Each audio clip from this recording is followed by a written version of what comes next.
Hey, I'm Kwame Christian, and you are about to step into the world of Negotiate Anything, the #1 negotiation podcast in the world where we teach you how to make difficult conversations easier while getting more of what you want in the process. Each episode is packed with practical tips and strategies from the experts. We delve into negotiation, conflict resolution, and leadership skills that are crucial in both business and in life. Whether you're closing a deal, managing a team, or navigating personal relationships, Negotiate Anything provides you with the tools you need to succeed. Our conversations are real, relatable, and most importantly, rooted in practicality. So if you're ready to transform your conversations and elevate your negotiation skills, join me on Negotiate Anything. Subscribe and listen on Apple Podcasts, Spotify, or wherever you love to listen. Let's make every conversation a winning negotiation. This episode is brought to you by Granola, Quince, HomeServe, and by Shopify. If meetings are eating up your day, Granola is a no-brainer. Get 3 months for free at granola.ai/Kwame. By Quince. Refresh your every day with luxury you'll actually use. Head to quince.com/Kwame for free shipping and 365-day returns. Now available in Canada too. By HomeServe. Help protect your home systems and your wallet against covered repairs. Plans start at just $4.99 a month. Sign up today at homeserve.com. Not available everywhere. Most plans range between $4.99 and $11.99 per month for your first year. Terms apply on covered repairs. And by Shopify. Sign up for your $1 per month trial at shopify.com/Kwame. That's shopify.com/Kwame. Jeanne, thanks for joining us today. Thanks for having me. I appreciate it. I'm grateful to be on and learn some negotiation tips. Yes, and it is an honor to have you, my friend, and we are excited to learn about what authenticity really means. But before we get to that, can you tell us a little bit about yourself and what you do? Yes. So I am a new author. This is my first book. So I'm author, speaker, and trainer and former media personality. Well, I guess I still am a media personality in some ways, but I use the work that the things that I learned, the secrets that I think we have in the broadcast industry to share with people about best practices for not only finding success, but also being better leaders, better communicators, better connectors. Yes. Oh, this is great. And Jeanne, once a media personality, always a media personality. And you're on my media, bringing your personality. So you still got it. And I think something that would be really helpful to set the stage for the listeners even more is letting them know what that background in media is, because you bring a really unique perspective to the communication space. And I think just outlining that can help the folks understand where you're coming from and then how they could strategically implement the stuff that you talk about in their lives too. So my background is I started in radio when I was 17 years old. Kind of on a lark. I'd been in speech and debate, and I have been in radio and television ever since. Moved from radio to TV. At one point in time was doing both TV and then now back to radio. And I've been in music radio, talk radio. I've done entertainment reporting. I've been an anchor on the news. I've hosted talk shows, entertainment shows. So I have talked to a wealth of celebrities and a smattering of politicians, and everyday folks who just want to tell their stories. My whole work has been about amplifying other people's stories, amplifying their impact, because when you have a 50,000 watt megaphone, you're supposed to use it for something good, hopefully.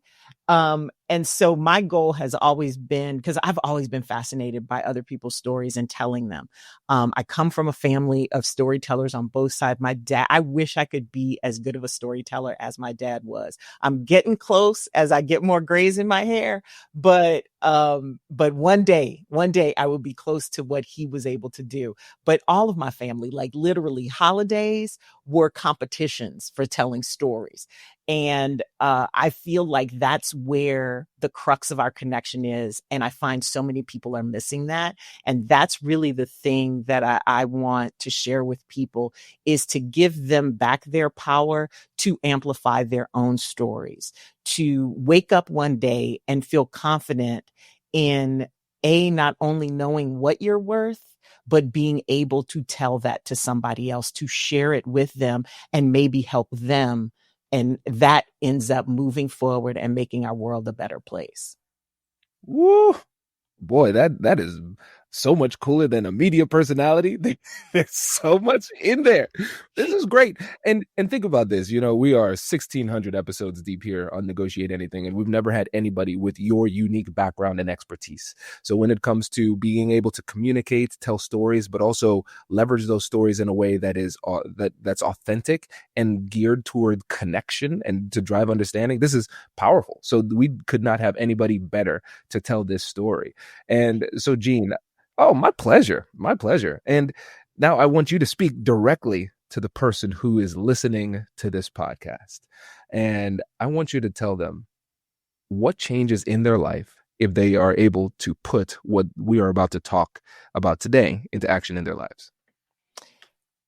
After you listen to this and you go to bed tonight, tomorrow morning when you wake up, if you've done what we talk about, you will have a sense of knowing exactly where you belong, what lane you are in, and you will be able to own it, especially when you are trying to level up, transition, or do something different, whether that is get a new job, get a promotion, close that sale, convince your children what to eat for dinner tonight. Whatever it is your goal is, when you know where you stand, it is so much easier to connect with other people and move the needle and move forward together. And that's what I hope you will do tomorrow morning if you do the work we talk about today. Oh, this is incredible, Jeanne. And the timing is perfect. I just cooked dinner. It's salmon, and I put my heart and soul into this. And if these boys reject me again, I'm going to be a broken man. Listen, the struggle is real. That's the reason why I bring up that example, because every parent, every auntie who's ever had to cook for her nephews and nieces, which would be me, listen, the negotiation tactics that have to happen around dinner time are crucial. It's crucial. It absolutely is. And now let's get into the book, but first, one of the key words in the book, we have fearless authenticity. And we were vibing before the episode started, and you helped me to recognize that one of the biggest challenges people have with authenticity is that they do not understand what it really means. So can you break down what authenticity is, but even more importantly, what are the common misunderstandings that hold people back when it comes to understanding authenticity? The biggest misunderstanding that people have about authenticity is that they believe it's full disclosure and that's it. To me, that is an unexamined authenticity. It's also probably not accurate. I think people, especially the people who are against authenticity in the workplace, I don't want to know all their business. That's not what it is.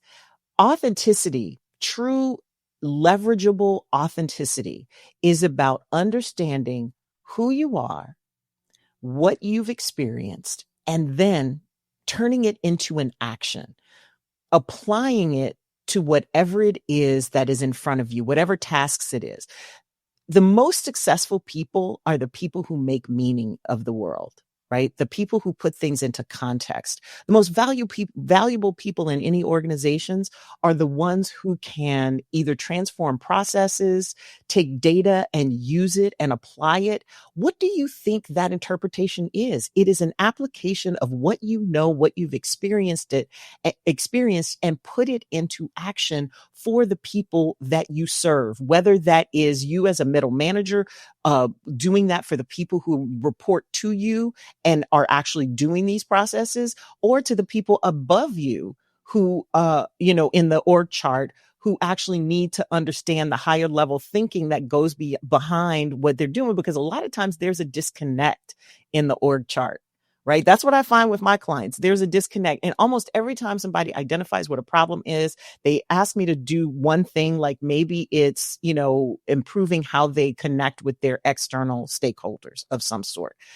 Guaranteed, when I get in there, there's something happening internally. Because if things are messy inside, what's going out is not going to go out in the most optimal way possible. But really what it comes down to is, if you understand who you are, how you affect other people and how you connect with them, then you can apply who you are to whatever the problem is and be a solution. Nobody wants to be a vitamin. Everybody wants to be a painkiller because painkillers are more valuable.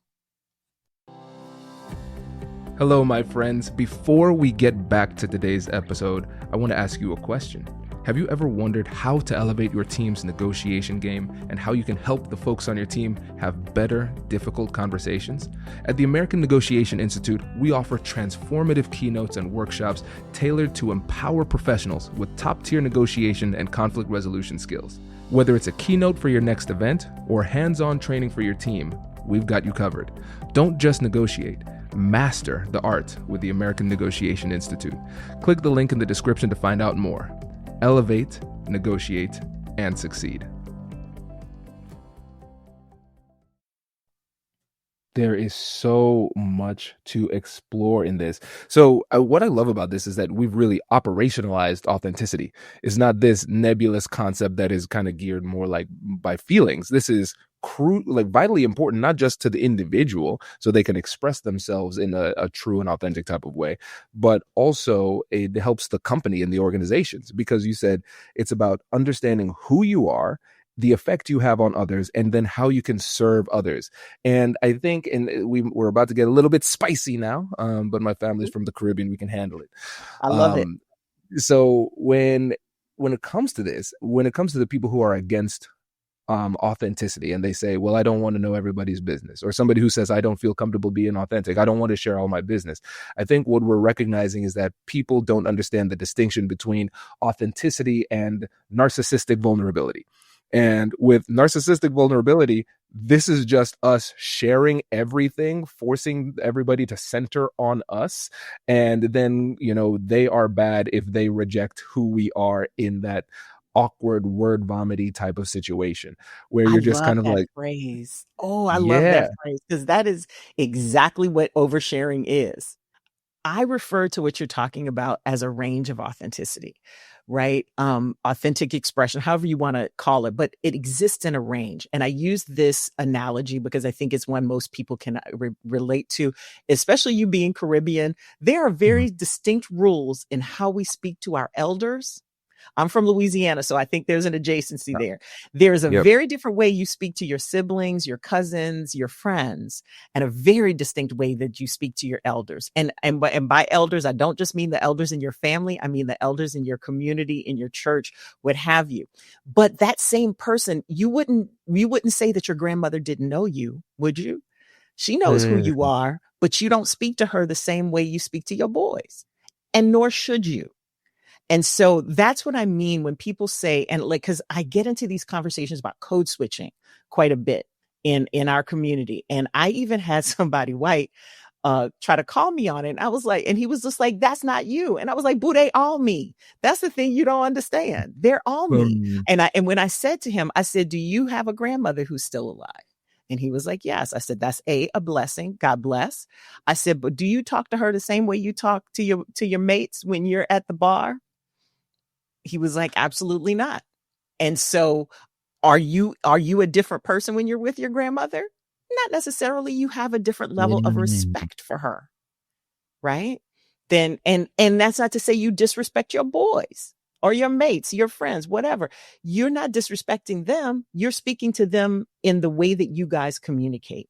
And that's what I mean by that range of expression when it comes to authenticity. We all have all these different facets to ourselves. Use them all, but use them all appropriately. Apply the levers where they need to be. Apply pressure when it's appropriate. Pull back when it's appropriate. Speak however it is that makes sense for you at the time that it makes sense for you. Yes. I think this is so empowering too, because we've heard so many times, hey, I am who I am. You are who you are. Act the same way all the time. And it becomes almost kind of like this, almost, it's said with religious style of zealotry, where it's like an inappropriate compromise at all times if you ever change who you are. And then it conflicts because a lot of times when you make these reads, you say, I don't talk to this person the same way I talk to this person. Am I wrong for that? And what you've done is you've helped many people with their existential identity crises here, because you've given them the right to both be themselves and also be effective communicators. Because again, you are still, as you're authentically interacting with people, you're focusing on understanding who you are, understanding how that affects other people, and then understanding how you drive the conversation toward the directed outcome. And you can still find different versions of yourself that are equally authentic in different situations. And now let's make this really clear too, Jeanne. So when we're talking about this, how do we know the difference between authentic adaptation based on who's in front of us, also known as code switching, and something that goes into inauthenticity, where we are actually sacrificing who we are in the moment in an inappropriate type of way? You have to set your own boundaries as to what that is, right? Because I think it really comes down to something very simple that we are very out of touch with. We don't listen to our gut. If you are doing something that makes you feel uncomfortable, and I'm not talking about, and there's a difference between discomfort because of growth and discomfort because you know it's wrong. But there is a feeling in the pit of your stomach that tells you when you are doing something that is not right for you. Listen to it. That is not the one to push through. There's a very big difference when you are working out and pushing yourself. And there's a point where you're like, if I keep doing this, I'm going to hurt myself. You know what that is. Sometimes we push a little too far. And sometimes you do have to play with that boundary to see where it is, especially when you're younger, because you don't know yourself as well. One of the things, though, that I will say about playing in that range of authenticity, think of it more as an attention to the other person, a service to the other person, right?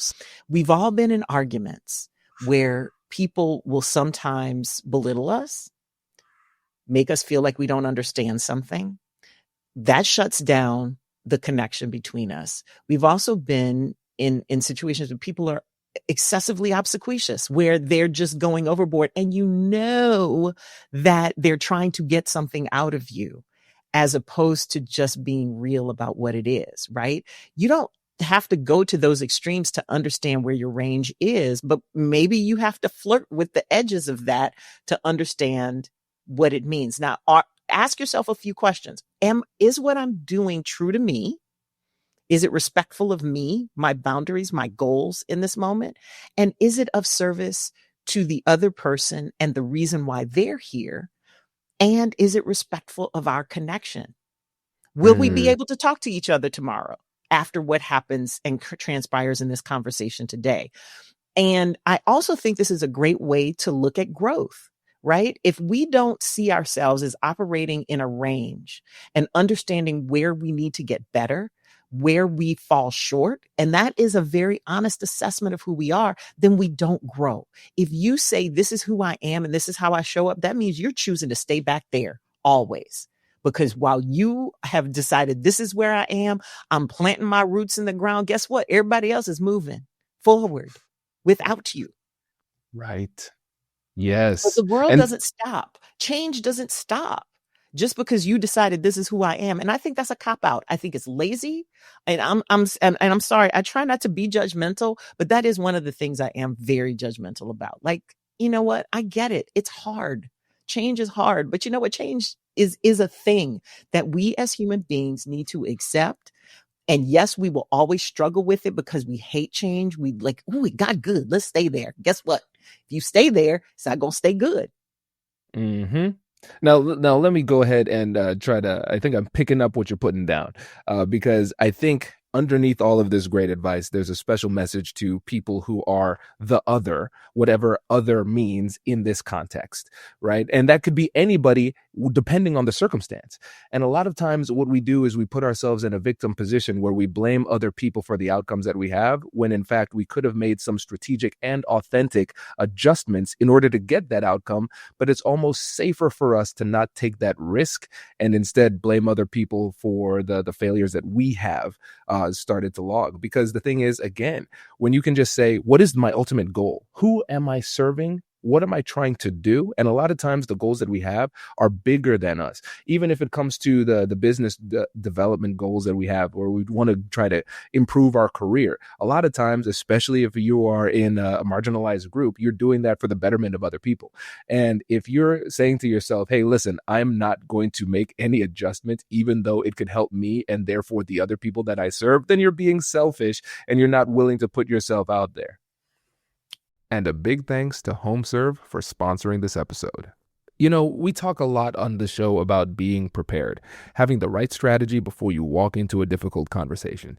But I'll tell you, nothing humbles you faster than being completely unprepared for a home repair.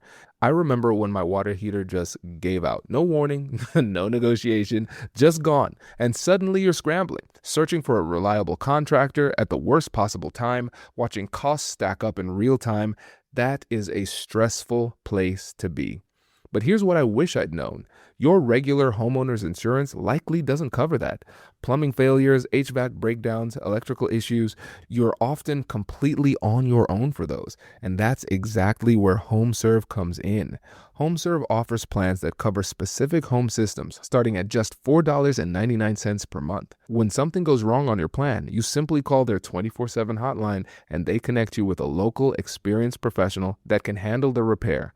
No panic, no frantic searching, just one call. They've been helping homeowners for over 20 years with a network of over 2,600 local contractors, 4.5 million customers, and a 4.8 out of 5 post-repair rating. Help protect your home and your wallet with HomeServe against covered repairs. Plans start at just $4.99 per month. Sign up today at homeserve.com to find the plan that is right for you.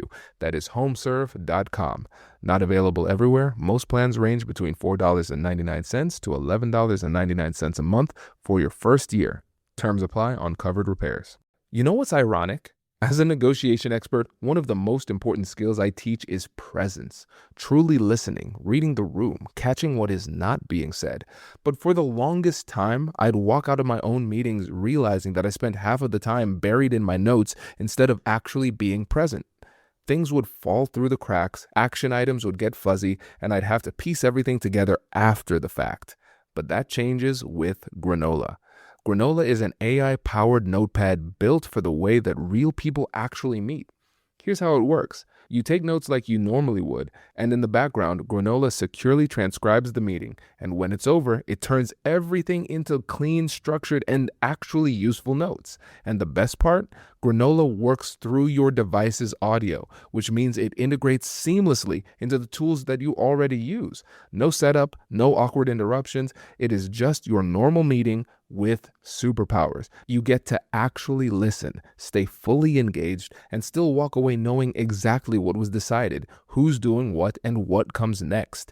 Before Granola, our team would spend extra time cleaning up notes and double-checking details. Now, we leave meetings aligned and clear. It saved us time and helped us to operate at a much higher level. If your meetings are eating up your day, Granola is a no-brainer. You can try it totally free for 3 months. Just go to granola.ai/Kwame. That's granola.ai/Kwame. Get 3 months free at granola.ai/Kwame. I couldn't have said it better myself, sir. Could not have said it better. I feel like it's interesting. One thing I've learned in this work, no matter who I talk to, no matter how they identify, no matter what groups they seem to belong to, just from the outside looking in, every single person that I have run into has felt like other at some point in time in their lives. Yes. It is a very human experience. And I would say probably one of the few universal human experiences to feel like you do not belong, to feel like you are not in the right place. Even though some of us have, and all of us have different levers of privilege, right? Depending on how we grew up, no matter who we are, no matter how we identify. There are certain things that we might have, like good health, like literally health is a privilege. I don't know that people realize that sometimes. Having a home is a privilege. And there are different levels of that. But what I have experienced in taking this work into, especially into corporations that are trying to change, right? Either implementing a change process that they've already had or having been forced to change because of the environments that they are in, or the conditions of work. That every single person that I end up talking to at some point in time in their life, their career, in their existence has felt like they weren't part of the group. And that impacts how we relate to each other. Because I think when you can tap into where you belong, right? And what you can do and what your value is, then you have a sense, a foundation from which to operate. And it also gives you empathy for how somebody else who might not belong or might not feel they belong, how they are experiencing their world. And I think that empathy and that understanding helps us to connect because people feel it. One of the things I think that surprises people a lot with where I start with any communication effort when I'm talking, whether it's leadership, external comms, internal comms, whatever it is, I always start with the person I'm talking to. You always start with you. Even though the person you're talking to is the most important in this particular instance, you have to know you first before you do anything, before I call it live it, tell it, sell it. Live it is about you, how you live and how you move and how you're affecting other people. When you know that, then you can proceed to tell a story because the stories are what connect us. And sell it is to the person you're talking to, because we're always selling something. And that part people struggle with. I don't think anybody's ever surprised that I say that, but they fight me on it.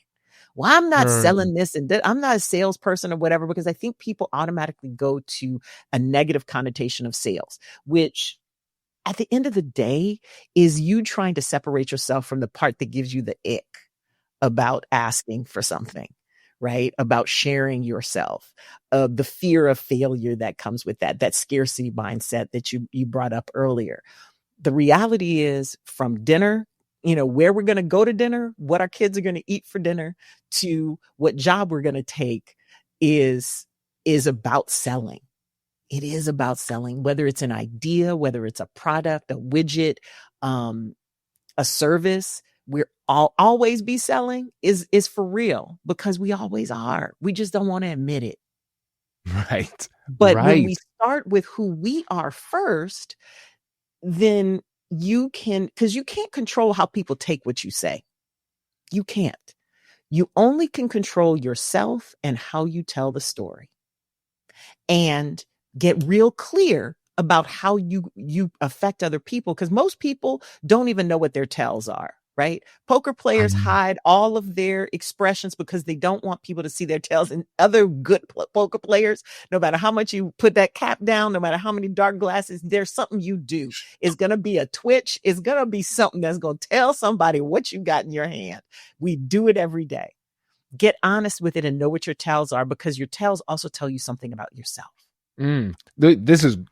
I need an example here, Jeanne, because let's think about an example, because you've had so many incredible high-level conversations with high-level people, high-stakes conversations too. And I think if we can encapsulate the brilliance that you just said in a story, that would be really helpful for folks.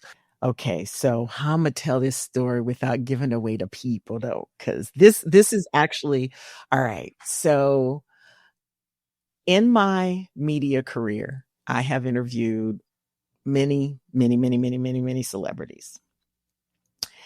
And when people are in crisis, or something has happened that they don't want to talk about, their handlers will always tell you, don't ask a question.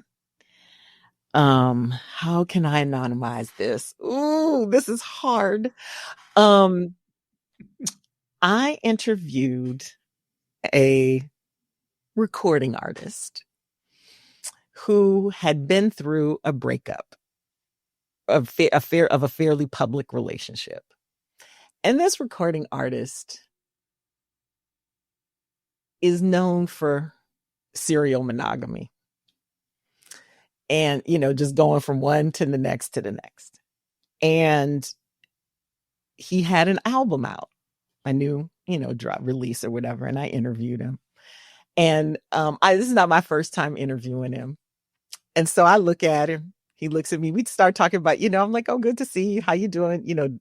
Hugged up, whatever. And we start the conversation about the album because that's what he was there to talk about. And so I could tell, because he knows me, right? Like we've met before. And I could tell he was like trying to figure out if and when I was going to ask about said breakup. I could tell because he would literally look at me like after every question, be like, that's the question you want to know. And when I tell you, I took my time because I was like, you know what, this is what you came here to promote. And this is the mistake that a lot of people make when they're doing interviews. You can tell it all the time. They have a short amount of time. They want to get to the good stuff. They want to get to, something that's going to go viral nowadays, but they always want to get to the juicy things, forgetting that this person came there for a reason. So satisfy the reason why they came there, especially if you have the luxury of time. I knew I was this wasn't live. So I knew I had the luxury of editing out most of this and whatever. And I wanted it to feel like a conversation. I knew I had about 15, 20 minutes with him. So I spent the first 7 minutes just talking about the album like this, comparing it to past albums. Like, remember when you did this? And remember when this happened? Blah, blah, blah. And every time he answered the question, it was like, okay. And then he went with it. And I could tell by it. And then by like the third question, he had kind of relaxed and he kind of sat back and whatever. And that's when I leaned forward and I said, so listen, now, I was a big fan of you and so-and-so together. What happened, baby? And he was like, I knew you was going to ask me that question. But the thing is, he answered me. He answered the question. Because he said, well, you know what? He said, I really did enjoy that relationship, but things happen and there's been a lot of stuff said in the media and he didn't really I gave him an open-ended enough question, but he told me more than he told anybody else. Like he just was like, no comment to everybody else, but he actually gave me an answer and a story because I let him do what he came there to do first. He just had the bad timing of a breakup right before he was trying to promote an album. For him. So for some reason, I feel like whoever he is, I feel like he's doing okay. He is just fine. He is just fine. But in that moment, it was like, I knew I was one of the last people he had talked to, right? Because I had seen his other recent interviews. And so, yeah, it's one of those things where you have to read, how people say, read the room. Yeah. We have to respect where people are and understand when they're ready, because his body language changed. He was tense when he came in, tense but friendly but tense, because he had already been put over the coals all these other times. But because I had talked to him about what he wanted to talk about first, he was able to relax into the moment because he did what he came to do. He didn't feel like he left something undone. Once his body language changed, once he sat back in his chair and got comfortable, that's when I leaned forward and went for the rest of it. Because at this point, you've already signaled to me that you are chilling and you are ready to talk. So now let's have the real conversation. Let's have the conversation that I want to have now. Because you want to get it out too, don't you? And that's really how you do it. You want to get it out. Right. Oh, this is great because we have the element of connection and trust. So you built on a previous good experience because you'd known him before, and then you also have the benefit of reciprocity as well, because he's coming in here trying to get something done. He's here for business. And so you respect that. You say, hey, listen, I know you're here for business. Let's get your business out of the way first. And so he mission accomplished, and he felt more relaxed. You saw that relaxed posture. The affect changed. He seemed different. And now the defenses are down. Because if you would have asked that question like right up front, it would have been either no comment or something very defensive or evasive. And so by And the being rest able of the to read the person, conversation, yeah, and the rest of the yeah, conversation would have suffered as a result of it. And, and I exactly. think that the same things happen, even when I go to speak to an organization or to do things. Like one time, a group of financial executives, and I rarely get the opportunity to talk to people in banking and stuff like that, because they, at least early when I started speaking, because my topic doesn't sound like it would necessarily fit, right?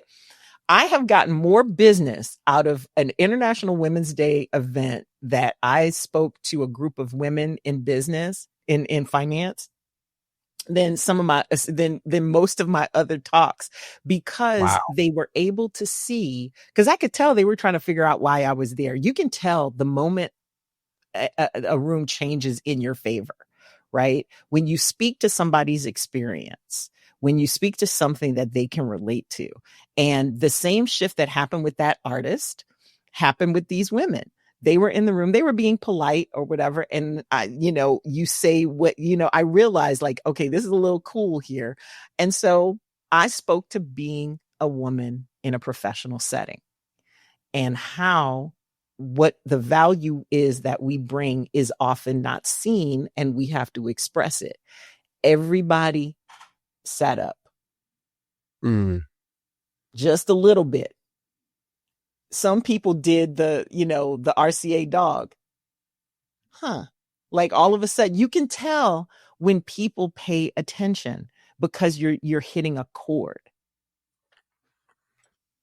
This is great, because this concept of not only knowing your worth, but also communicating your value is one of the hardest things to do, because you don't want it to seem as though you are begging for validation, where you're almost giving the other side all of the ammunition saying, hey, pick me because of this and this and this and this. And right. There's a way. And so there's a really tough balance where you don't want to come off as needing their validation, but at the same time, you want to communicate your value to them from a place of power. And so when you're coaching people and working with people and doing these amazing keynotes, what advice do you give to people who are struggling to communicate their value without seeming needy as they do it? So the reality is that you never have to say what your value is. You carry it with you when you enter a room. Here's something that I've learned over the years. How you show up matters every single day. And I'll be honest, I used to overthink getting dressed, trying to look put together without spending a fortune on it. And then I found Quince, and it genuinely simplified everything. So I bought their stretch knit pin tuck trousers, and they have been in constant rotation. I'm talking about meetings with the team, running around the town with the kids, hanging out with friends. I just throw these on and I know I look good. The fabric feels elevated, lightweight, and breathable, but they're so comfortable. I honestly feel like I'm wearing loungewear. And that's the thing. They look polished and they feel that relaxed at the same time. One pair and every kind of day. And the price? It is not at all what I expected for that kind of quality. And here's why that is. Quince works directly with ethical factories and cuts out the middlemen, so you're getting premium materials at 50 to 80% less than what you'd pay for similar brands. For spring, think 100% European linen shorts and shirts starting at just $34, and 100% Pima cotton tees with a softness that honestly just has to be felt. And their pants hit the same sweet spot too. Relaxed and comfortable, but polished enough to wear pretty much everywhere. Refresh your everyday with luxury you can actually use. Head to quince.com/Kwame for free shipping on your order and 365-day returns. That's QUINCE.com/Kwame for free shipping and 365-day returns. Quince.com/Kwame. Now available in Canada too. Imagine your customer. It's late. They're scrolling, and then they find exactly what they've been looking for. Your product. They add it to the cart. They hit checkout, and then they realize that their wallet is nowhere near them. Passwords? Forgotten. Card number? Not a chance.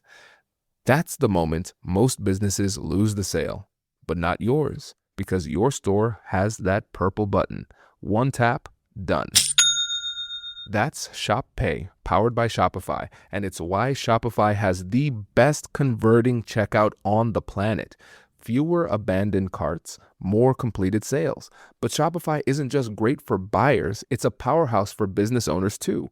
With hundreds of ready-to-use templates, you can build a beautiful online shop that matches your brand. Shopify is also packed with AI tools that write product descriptions, polish page headlines, and even enhance your product photography. And with world-class expertise in inventory, shipping, and returns, Shopify is truly your commerce expert. See less carts go abandoned and more sales go with Shopify and their Shop Pay button. Sign up for your $1 per month trial at shopify.com/Kwame. Go to shopify.com/Kwame. That's shopify.com/Kwame. It's energy. It's not necessarily words, even though the words are important. And this is the reason why I start with the individual. I call the exercise uncovering authenticity, finding value, because most people don't know what value they actually offer. Because their value proposition often shifts depending on what the situation is, even if they're bringing the same thing to the table. So I usually ask people 3 questions. The first one is, what do you actually do? What's the work you do? Not your job description, not the outcomes that you are hired to make happen. Not, what's the physical work you do every day? What is it? Do you lead teams? Do you, provide support for your team? Do you communicate to your external stakeholders? Do you make things? What do you do? Then you ask yourself, what benefits do other people get from that work? And think about all the different people and groups that can have a benefit from the output you have. And then third, what's important to you about providing those benefits? Because you have to connect what's important to you, the classic Simon Sinek, what's your why? You have to connect the reason why you do something to your values and to what's valuable. And while I believe that people have value regardless of their work output, the reality is that most of us look at our output in this way from look at our value in terms of our work output, especially if you're American. So that's why I base it there. And then you make a statement about who you are, the value you bring to other people, and why that's important to you, because then it grounds you in your values, what's important to you. At the end of the day, the thing that keeps you going, the thing you believe in, whether that value is equity, whether that value is, abundance, whatever it is that you value, your work has to benefit other people in alignment with that. I also think that's a way that you decide where you're going to be. Does the organization you work for actually reflect the same values that you do? Do you reflect the same values? That is there a mismatch? Has there been a change? Like that's how you decide if the work you're doing is valuable, especially as you get older. Then when you know that, you walk into the room very differently. So you could be talking about like most of us do a wide variety of things, right? So when you walk into a room, that person may only care. You may only talk about the thing that they care about. But when you walk in, you bring all of the value that comes with you into that room. And that is how you don't turn into a pick-me. Because you don't need that validation anymore, right? What you need, that's the reason why I'm able to go in and diagnose problems for companies, right?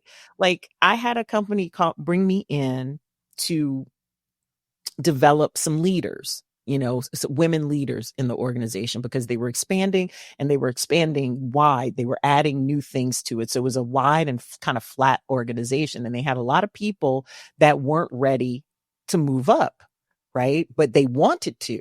So they brought me in to do this pilot program with this group of women, and I had been told that they had potential and that they just needed, further training and, understanding of how to communicate as leaders in the organization. And when I started working with them, I realized they didn't have potential. They already had it. They were already doing it. It just wasn't being recognized by the people who needed to be making decisions to put them in the positions they were.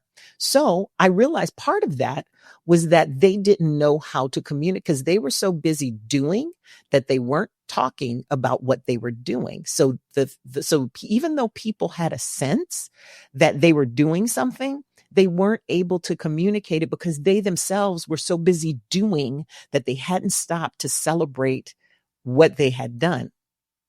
So when my work with them was primarily about helping them be able to see for themselves what they were accomplishing.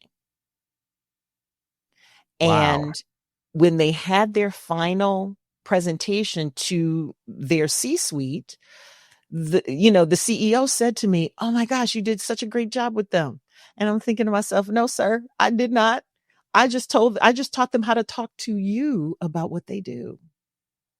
But it doesn't matter what I did. I did what they hired me to do, which was see that potential, like had I needed to build potential in them, great. Like there were a couple people who did need some further skill development, but really it was about teaching them how to share what they had already done in a way that helped other people see it and changed how they walked into the room.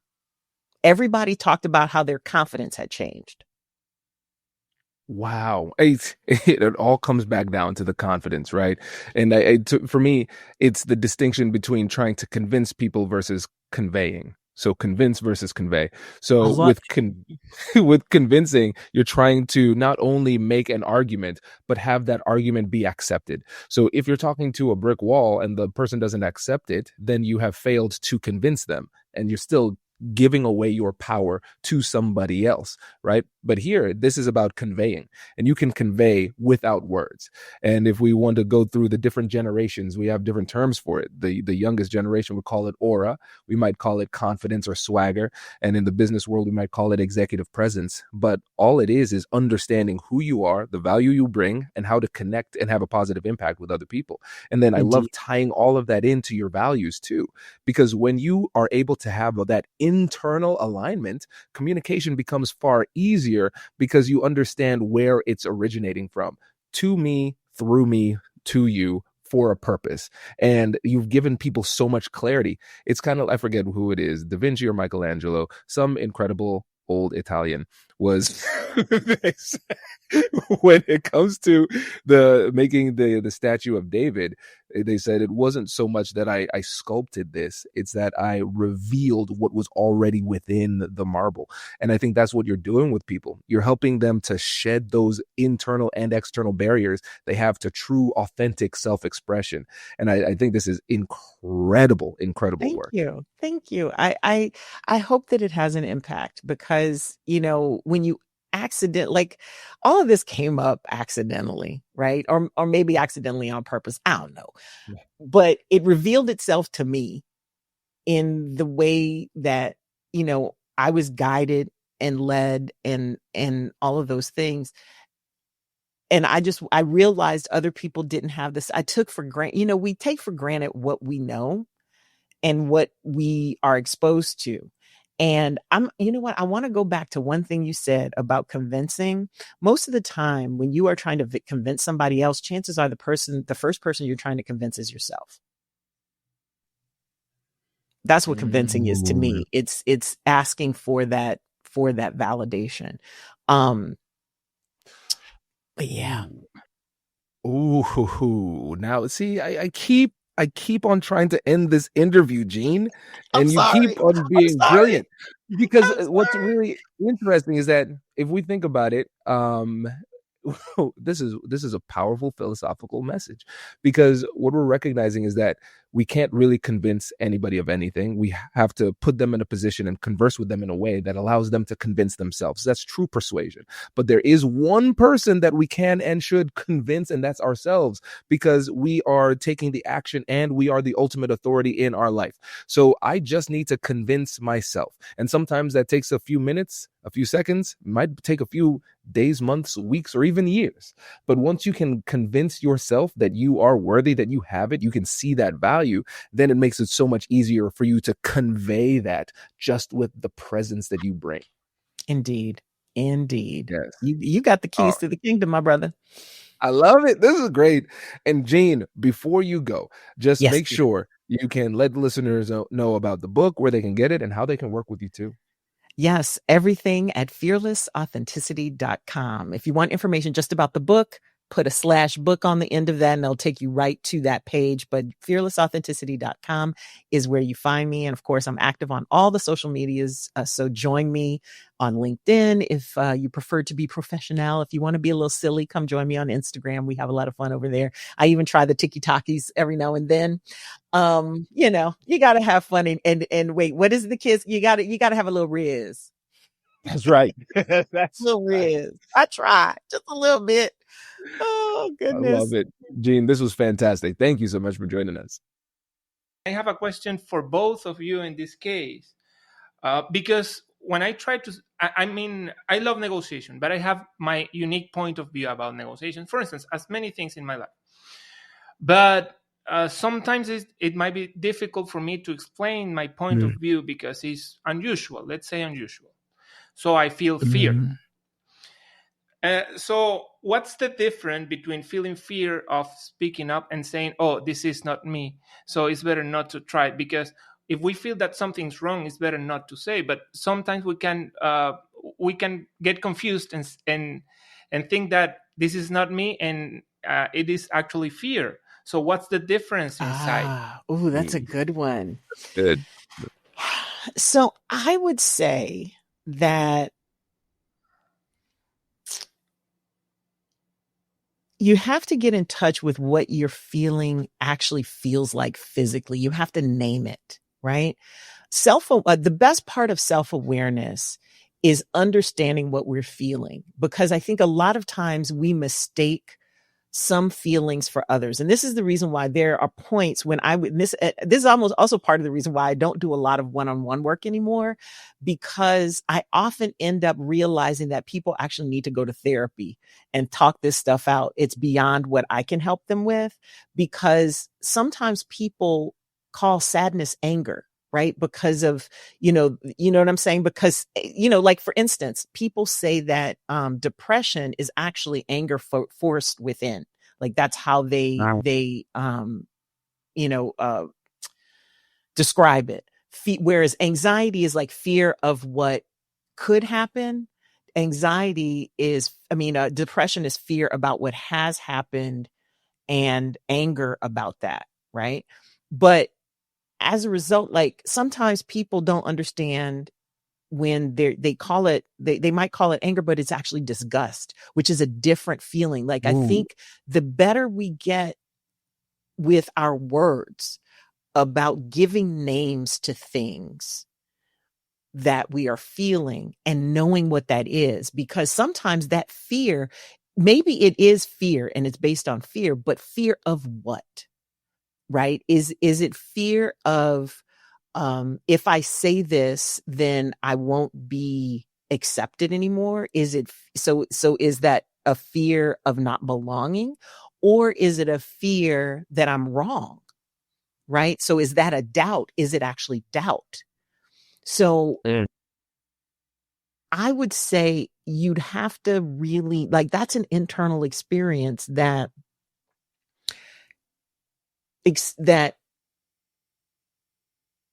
tapping into it instead of running away from it is probably the way to understand how it happens.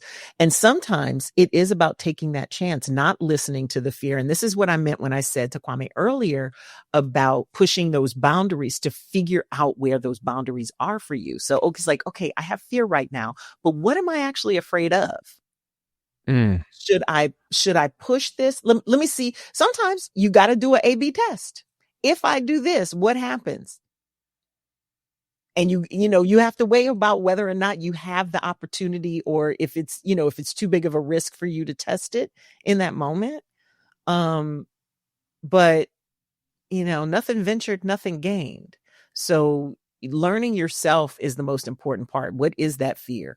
And knowing when the fear is actually a warning and when it's just your body going, ooh, am I going to stand on business today for myself, or am I going to capitulate? This is good. Just a couple things to add, because for me, when it comes to those types of situations of whether or not I should say something, and I feel that fear, I understand that it's familiar and normal. Like, that is a normal human experience. That's the body reacting exactly how it should under the circumstances. And like Jeanne said, what I have to do then is see, okay, what type of fear is this? Is this a legitimate signal of danger that I should avoid for my strategic purposes? Then I'll acknowledge that. But in most social circumstances, it's not. And so for me, instead of like listening to the fear, I think about the fear as a signal, but it's not like a directive. My fear cannot tell me what to do. I have to then think about it. And the question that I ask myself is, what kind of man do I want to be? How do I see myself? And what would I do, a person who I aspire to be, do under these circumstances? And a lot of times, as I ask the question, that fear grows, because not only are we afraid of failure, but we're also afraid of success. We're also kind of worried, like, am I worthy of what's on the other side of this? And then even if I do make the right move and I do level up, can I handle the next level? Right. And so a lot of times when you see a tough situation where it's either a lot of pressure or a lot of stress or something bad happened, you'll see me, I will not only be smiling, but laughing, because I've developed this habit of, I'm going to laugh at the fear. It is a part of myself that will always be along in the journey, and it will always be there raising the alarm bells in an almost cartoonish type of way. So I just have to laugh, and I know it'll come back in waves, and I just need to figure out, all right, really, it's not a situation where what I need to do is strategically difficult to do, or it's not a question of whether or not I have the tools to execute. That part's actually really simple. I'm just struggling with the weight of the decision because I recognize that it's something substantial. And once I'm able to distinguish between how I'm feeling and what is real and what needs to be done and who I aspire to be, then a lot of times it's really clear what to do. And you just have to push through that feeling. And I treat it as a practice session. Every time I overcome my fears, I have just practiced overcoming my fears. So it's not even so much about what it is that I'm trying to say in the moment as it is about who I aspire to be and getting better at conquering fear. That is deep. That is beautiful. It is about alignment. It really is about alignment. I just looked over because I wrote myself a note for like when you freeze, because like freezing is one of the most primary things that happens when you're fearful. And I saw a woman, a neuroscientist, talk about how you make decisions when you're scared. And it's about identifying what it is, like what Kwame said, like identifying what it is, and then making a decision about that thing. Like if it's about a commitment, ask yourself, will this drain or energize me? Right. And because then you know what you're afraid of in that moment. Like, I'm afraid of being drained. That's probably what it is. And then you ask yourself that actual question, is that what it is? If it's about tasks you need to do, what will move the needle the most? Right. And so I would say the same would be true of, intervening. Let's call it intervening, whatever, changing some outcome. Will this move the needle? Will it get me closer to my goals? And then if it's a really urgent thing, the question that I ask now is, what will my future self thank me for doing in this moment? Ooh, that's good.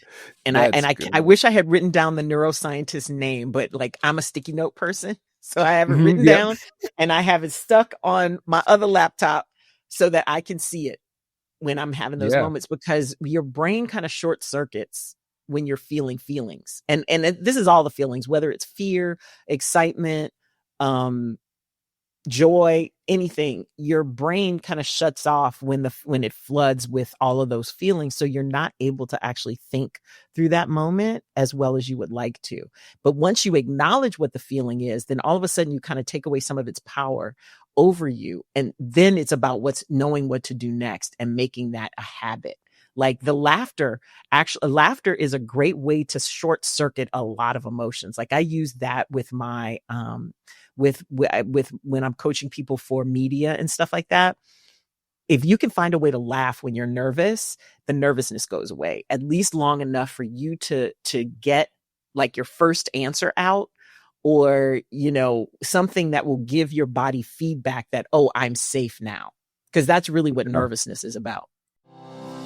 Congratulations! You've just joined an elite club. By listening to a full episode, you're now officially on the Negotiate Anything team. So welcome aboard. What most team members do is they subscribe to the podcast because that allows them to automatically get the latest episodes of the show.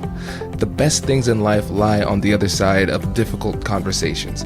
Keep learning, keep practicing, and keep getting better. Your relationships will improve, your career will soar, and you'll have the confidence you need to get the most out of these crucial conversations. Again, thank you for joining the team. We're excited to have you, and I will see you in the next episode. I'll catch you later.